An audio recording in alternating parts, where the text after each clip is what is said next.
आपने थंबनेल पे बिल्कुल सही पढ़ा है। यह है बोरिस जॉनसन, यूके के पूर्व प्राइम मिनिस्टर, और टेक्निकली बोलें तो अभी भी ये यूके के प्राइम मिनिस्टर हैं और बहुत ही जल्दी अपने पीएम वाली कुर्सी छोड़ने वाले हैं।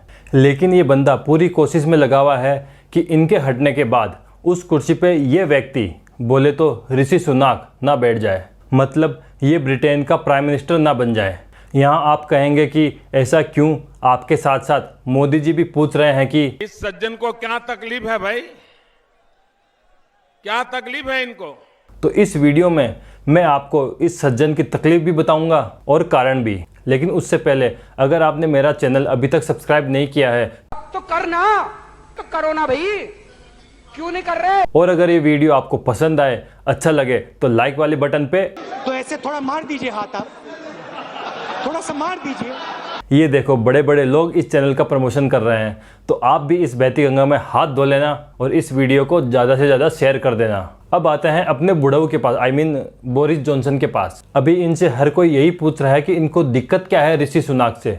ऋषि सुनाक जो कि इंडियन ओरिजिन के हैं, अगर ये यूके के प्रधानमंत्री बन जाते हैं तो इतिहास रच दिया जाएगा, क्योंकि इतिहास में कभी भी इंडियन ओरिजिन तो छोड़ो, एशिया ओरिजिन का भी व्यक्ति आज तक यूके का प्राइम मिनिस्टर नहीं बन पाया है। अभी तक के सारे यूके के प्राइम मिनिस्टर वाइट कॉकेशियन ही रहे हैं और ये पहली बार होगा कि कोई नॉन वाइट इंसान बनेगा यूके का प्राइम मिनिस्टर।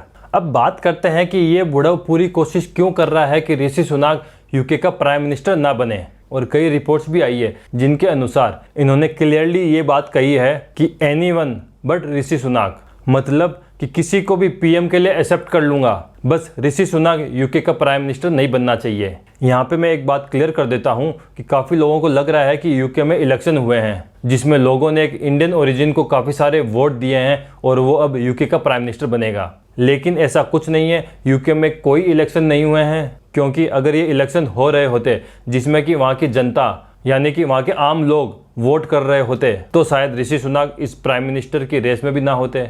देखो, जैसे इंडिया में अगर हम मेन पॉलिटिकल पार्टी की बात करें तो दो है, बीजेपी और कांग्रेस। मुझे तो कांग्रेस का भी डाउट है कि अभी ये मेन पार्टी है या नहीं, लेकिन एक बार के लिए मान लेते हैं। वैसे ही यूके में दो मेन पॉलिटिकल पार्टी है, एक तो है कंजर्वेटिव पार्टी और दूसरी है लेबर पार्टी। यहाँ पे बात यह है कि यूके में जो कंजर्वेटिव पार्टी है वो अभी वहाँ पे सत्ता में है, मतलब कि अभी वहाँ पे कंजर्वेटिव पार्टी की सरकार है। तो इस पार्टी के अंदर ही वोटिंग होगी, इनकी इंटरनल वोटिंग होगी और जो जीतेगा वो पार्टी का नया लीडर बनेगा। तो यूके में अभी कंजर्वेटिव पार्टी सत्ता में है, उनके पास वहाँ के लोकसभा जिन्हें वो हाउस ऑफ कॉमन्स कहते हैं, उसमें उनके पास टोटल 358 सीट्स हैं, मतलब ये पार्टी फुल मेजोरिटी में है, तो इनकी सरकार कहीं नहीं जाने वाली। अभी हाल फिलहाल हमारे देश के महाराष्ट्र में जो हुआ वैसा कोई सीन नहीं है वहाँ पे, तो साल 2024-25 से पहले वहाँ पे कोई इलेक्शन नहीं होने वाले। अब कंजर्वेटिव पार्टी में प्रॉब्लम यह है कि अभी कुछ दिन पहले बोरिस जॉनसन ने पार्टी लीडर की पोस्ट से रिजाइन कर दिया, तो अब पार्टी को चाहिए नया लीडर और इसके साथ ही नया प्राइम मिनिस्टर भी चाहिए। तो अब पार्टी के अंदर ही पार्टी के मेंबर्स वोट करेंगे और डिसाइड करेंगे कि कंजर्वेटिव पार्टी का नया लीडर कौन बनेगा। और पार्टी लीडर की कुर्सी पर बैठने के लिए जिनके नाम इस रेस में सबसे आगे हैं, तो उनमें एक तो लिज ट्रस है और इनके अलावा ऋषि सुनाक जो इंडियन ओरिजिन है। हालांकि इनका जन्म तो यूके में ही हुआ था, लेकिन इनके माता पिता का जन्म इंडिया में हुआ है। अगला नाम है पेनी मोरडॉन्ट और इनके अलावा एक और व्यक्ति है टॉम टुगेंडाट, और ये सब इसी कोशिश में लगे हुए हैं कि ये कंजर्वेटिव पार्टी के लीडर बन जाए। और अभी जो पार्टी के अंदर माहौल है उसके हिसाब से यही माना जा रहा है कि सबसे ज़्यादा सपोर्ट ऋषि सुनाक को मिलने वाला है और इसी सपोर्ट को बोरिस जॉनसन रोकना चाहते हैं। देखो, यहाँ पे हुआ ये कि कंजर्वेटिव पार्टी के लीडर थे बोरिस जॉनसन, मगर इनकी परफॉर्मेंस काफ़ी ख़राब थी। इनके लीडरशिप में बहुत सारे स्कैंडल्स हुए, तो पार्टी के अंदर से ही इन पे इतना प्रेशर बनने लग गया कि इनको रिजाइन करना पड़ा। और ये प्रेशर तब आया जब इनकी कैबिनेट में से ऋषि सुनाक जो इनकी गवर्नमेंट में मिनिस्टर थे उन्होंने रिजाइन कर दिया, ये कहकर कि बोरिस जॉनसन की सरकार सही से नहीं चल रही है और इस सरकार में मैं काम नहीं कर सकता। तो हम ये कह सकते हैं कि बोरिस जॉनसन के रिजाइन के पीछे ऋषि सुनाक का काफ़ी बड़ा रोल था। और अब बोरिस जॉनसन ले रहे हैं बदला ऋषि सुनाक को रोककर, और ये कह रहे हैं कि मैं ऋषि सुनाक के अलावा किसी को भी सपोर्ट करने को रेडी हूँ। ये चाहते हैं कि बस ऋषि सुनाक कंजर्वेटिव पार्टी के लीडर ना बन जाए। तो बोरिस जॉनसन रुकावट डाल सकते हैं ऋषि सुनाक के लीडर बनने में, और हो सकता है वो ऋषि सुनाक को लीडर बनने से रोक भी दे। अब ये तो हुआ बोरिस जॉनसन का इशू, लेकिन इनके अलावा ऋषि सुनाक के सामने और भी काफी सारे इश्यूज हैं जिनकी वजह से हो सकता है कि वो यूके के प्राइम मिनिस्टर नहीं बन पाए। एक और मेजर इशू जुड़ा हुआ है ऋषि सुनाक की वाइफ के साथ। इनकी वाइफ का नाम है अक्षता मूर्ति, जो कि इन्फोसिस के फाउंडर नारायण मूर्ति की बेटी है। इन्फोसिस एक $multi-billion IT कंपनी है। ऋषि की वाइफ अक्षिता अभी भी इंडियन सिटीजन है, मतलब कि इन्होंने अभी अपनी इंडियन सिटीजनशिप छोड़ करके यूके की सिटीजनशिप नहीं ली है, और इनका जो भी टैक्स होता है वो इंडियन लॉ के हिसाब से ही भरती है। और बीच में ऋषि सुनाक पे ये भी आरोप लगा कि इन्होंने अपनी काफ़ी इनकम वाइफ के नाम से दिखाई है, जिसकी वजह से इन्होंने यूके की गवर्नमेंट को काफ़ी सारा टैक्स नहीं भरा है, वहाँ की सरकार को चूना लगाया है। इसके साथ ही यूके में कुछ लोग इस बात को लेकर भी डाउट में है कि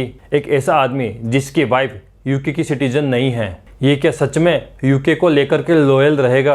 उनको ये भी डाउट है कि ऋषि सुनाक की जो भी डिसीजन मेकिंग होगी क्या वो प्रो इंडियन नहीं होगी, क्या ये सच में यूके का फायदा अपने डिसीजन में सबसे आगे रखेंगे। तो इस तरह से अभी काफी सारे इश्यूज हैं ऋषि सुनाक के सामने। तो ऐसा नहीं है कि ये आसानी से यूके के प्राइम मिनिस्टर बन जाएंगे, काफी प्रॉब्लम्स आएगी। और अगर ये वहाँ के PM बन जाते हैं तो ये अपने आप में एक हिस्टोरिक स्टेप होगा। अभी US की जो वाइस प्रेसिडेंट है कमला हैरिस, वो भी इंडियन ओरिजिन है, और अब अगर यूके का प्राइम मिनिस्टर भी इंडियन ओरिजिन का बन जाता है तो ये अपने आप में बहुत बड़ी अचीवमेंट्स होगी इंडियंस के लिए। लेकिन यहाँ मैं आपको एक बात बता दूं, हमें इस बात को इस तरह से नहीं देखना चाहिए कि जिन अंग्रेजों ने हम पे राज किया अब वहाँ का PM इंडियन बनेगा। उन्होंने हम पे राज किया, अब हम उन पे राज करेंगे। क्योंकि ऋषि सुनाक अगर PM बन भी जाते हैं तो वो यूके के बारे में ही सोचेंगे। वो वहीं पैदा हुए, वहीं पले बड़े और वहीं के सिटीजन हैं, तो उनके लिए प्रायोरिटी भी यूके ही होगा, और ऐसा होना भी चाहिए। प्राउड इस बात को लेकर के होना चाहिए कि आज इंडियन ओरिजिन के लोग साइंस टेक्नोलॉजी से लेकर के पॉलिटिक्स तक पूरी दुनिया में अपना परचम लहरा रहे हैं। ये बिल्कुल भी मत सोचना कि हमारे जैसा दिखने वाला इंसान जिसका DNA इंडिया से जुड़ा हुआ है वो इंडिया के फायदे के लिए काम करेगा। गवर्नमेंट के सारे काम, सारी पॉलिसीज उसी तरह से होगी जैसे पहले होती थी। तो अब ऋषि सुनाक यूके के प्राइम मिनिस्टर बन पाते हैं या नहीं, ये तो आने वाला वक्त ही बताएगा। तो आज की वीडियो में बस इतना ही। मिलते हैं जल्दी अगले वीडियो में, तब तक के लिए धन्यवाद। जय Hind. We'll be right back.